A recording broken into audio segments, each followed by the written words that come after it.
All right, so Clemson and FSU, the clock is ticking for those two schools. August 15th is the date. If they want to join the SEC by 2024, they need to be out by then. I don't think that's going to happen. I'm guessing Clemson and FSU will probably be in the SEC in 2025.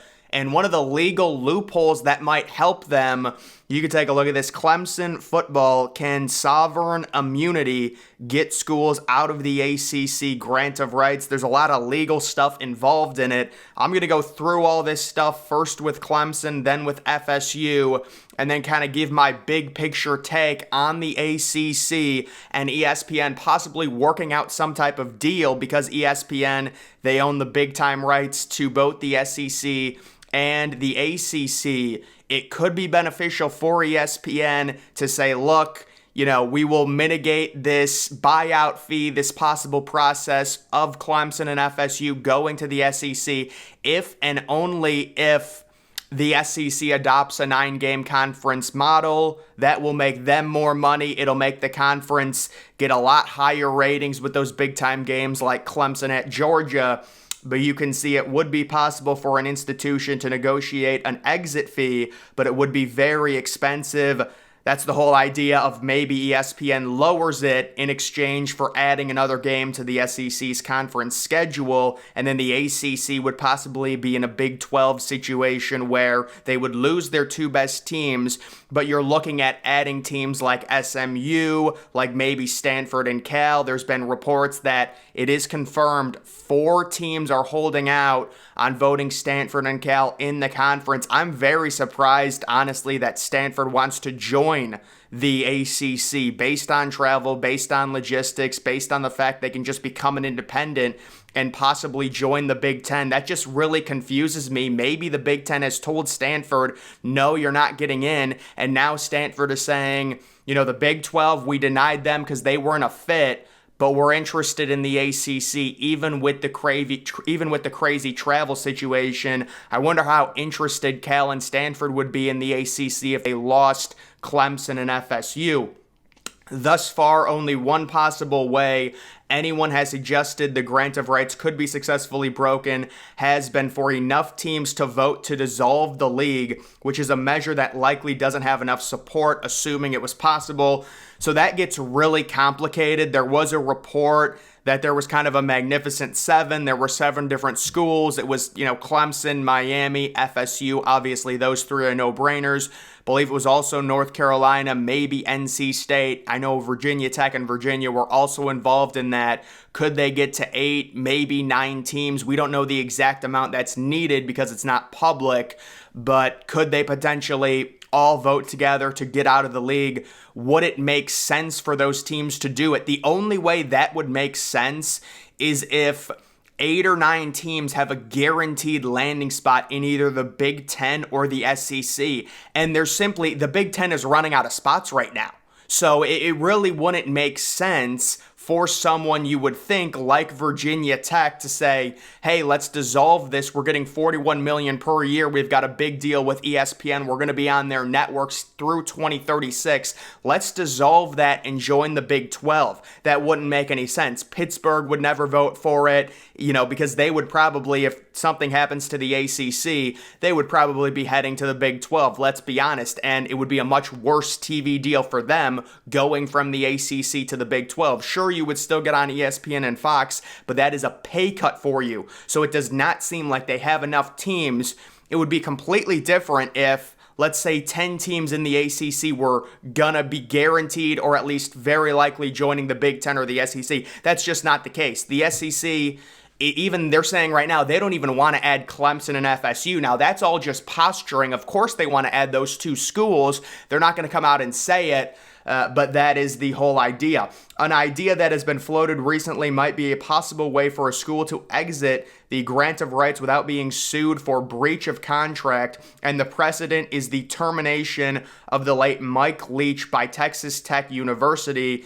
Interestingly, the ACC grant of rights agreement does not contain a choice of law provision. assuming Florida law would apply a dispute, that FSU, the Florida legislator, could arguably do what Texas did to Mike Leach and make FSU immune from liability for breach of contract. Provision in a contract allows the parties to agree that a particular state's law will be used to interpret the agreement, even if they live in a different state. If any lawsuits filed by the ACC against a school who breaks the grant of rights are to be adjudicated in the school states, and they are a state institution, the school can claim sovereign immunity. Sovereign immunity is or refers to the fact that the government cannot be sued without its consent. If the state government chooses to do so, they can extend their right of sovereign immunity to the institution in question, preventing the ACC from suing the school for breaking the grant of rights. Texas Tech received this immunity from the lawsuit by Leach when he felt the school still owed him money following the termination of his contract. Sovereign immunity is a huge issue that isn't discussed much when considering whether conference grant of rights agreements are enforceable. As state entities, public universities enjoy the protection of state sovereignty. Immunity laws makes enforcement of grant of rights tricky and expensive. So the idea is this could potentially be another legal option for Clemson to get out of this terrible grant of rights, or at least it's a bargaining chip. You know, this all goes into the negotiation. If Clemson football has the support from the South Carolina government, it can claim sovereign immunity against lawsuits from the ACC. The caveat is that the state government must support the institution to prevent the lawsuits due to immunity. The state has the right to allow a lawsuit if it chooses so.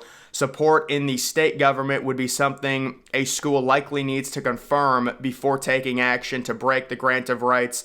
But if it exists, this seems like a real way it can be done. State government support aside, this seems very easy and simple.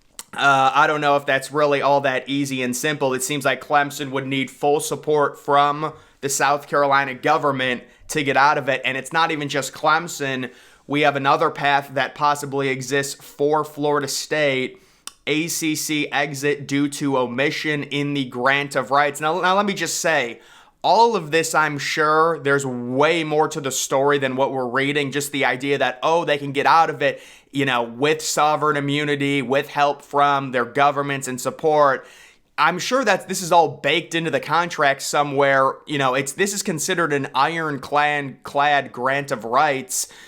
So again, you're looking at the state government to help the school to break the grant of rights, and there might be a deal involved with that, because you would think Florida State, if they're able to break this without paying the ridiculous buyout, they would be saving a ton of money and making a lot more money going from the ACC to the SEC. We will see if any of this actually happens, but I do think the ACC, based on their grant of rights, based on their TV deal, we keep making fun of the deal, and rightfully so. Clemson and FSU, Miami, North Carolina, they've got a significant beef with it for sure.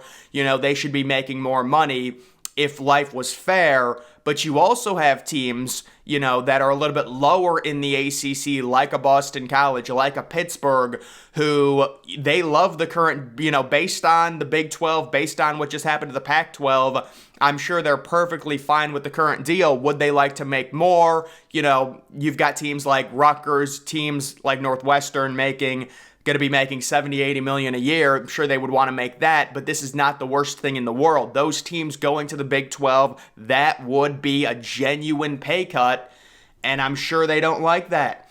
Also hearing a Pac-12 meeting has been scheduled for Saturday, which that's happening today, and the past 3 meetings have not had any attendance from the departing schools. The meeting agenda has bylaw review as an action item. Departing schools would be wise to attend this one.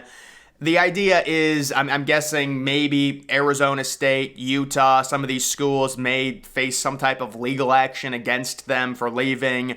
I don't really see how that's possible, considering the TV deal has not even happened yet. It never even happened. They looked at the deal and they said, we're gone because of it. It does get a little bit hairy with the Pac-12 because apparently there was a deal in place. Washington State and Oregon State thought this is happening. It's done. There was a report. I think that report that came out, what was it, like a week and a half ago, when they were like, oh my goodness, in a last second shocker, they're staying together. I think that was a bargaining thing that was released by Washington and Oregon to get more money from the Big Ten, because maybe they were only going to originally get 30 or 40% in their first few years, and they were able to bump it up a little bit in terms of that. But either way, we will have to update and see what happens when it comes to the Pac-12. But right now, we're monitoring what's happening with FSU, what's happening with Clemson. Can they possibly get out of that grant of rights? They're trying everything. They might need some help from their state governments. And to me, this would completely eliminate the possibility. Well, I guess Miami might be able to use the loophole as well. But it just seems like, when you look at the current environment in college football, I can't see the ACC, based on their current TV deal through 2036, losing like more than 4 schools at the most, unless the nuclear option happens, which would be the teams coming together to dissolve it, which doesn't make any sense unless somehow the Big Ten swoops in and says, yes, we're going to take 4 or 5 teams. The SEC is going to take 4 or 5 teams. I mean, I could see the SEC taking 4 ACC teams to get to 20, but I don't think I can see the Big Ten also taking 4 teams. But maybe they want Syracuse. I'm sure the Big Ten is very interested in the state of Florida. So they're looking at Florida State. They're looking at Miami. But there's also the situation, and this is why everyone's been saying, this is why I don't agree with everyone saying FSU and Clemson to the Big Ten. Do we really think ESPN is just going to let that happen? I think ESPN might get spooked by Clemson and FSU finding a legal loophole to get out of the grant of rights. They might say, look, we will make this very easy. We will alleviate it. You're not going to have to pay much, but you need to join the SEC because we want your TV rights. You go to the SEC and then bam, they go to 9 conference games, and then the final deal is going to be the 10-game conference schedule. That's inevitably coming. It's more money, and it actually makes more sense once we get to 20-team super conferences for the SEC and the Big Ten possibly looking at, Stanford. I also think we could see a scenario where the ACC loses 4 teams, adds Stanford, Cal, and maybe even someone like San Diego State. Also, maybe SMU. We'll have to see there. I know SMU is pushing really hard. Seems like SMU is more of a fit in the Big 12. I don't know if the Big 12 wants them, because the Big 12 has recently turned down, at least right now, Washington State and Oregon State. So the Big 12's got some big decisions to make when it comes to what schools they want next. They could also go the basketball route and take on UConn, maybe also Gonzaga, and also San Diego State is another option for them. So there's a lot going on right now. Clemson, FSU trying to find loopholes with the help of their state government, possibly to break the grant of rights. Will it work? And if it does work, I really can't see many teams outside of those 2 leaving the ACC. Maybe Miami might do the same thing that FSU does, get support from the government and get support from the state government, North Carolina is another team. I've heard North Carolina might have some of their own problems where them and NC State legally have to be in the same conference. I have heard that. I don't know if it's true, but I've heard it. But either way, guys, that is going to do it for this video. Make sure you're following me on X. Link to that's always in the description.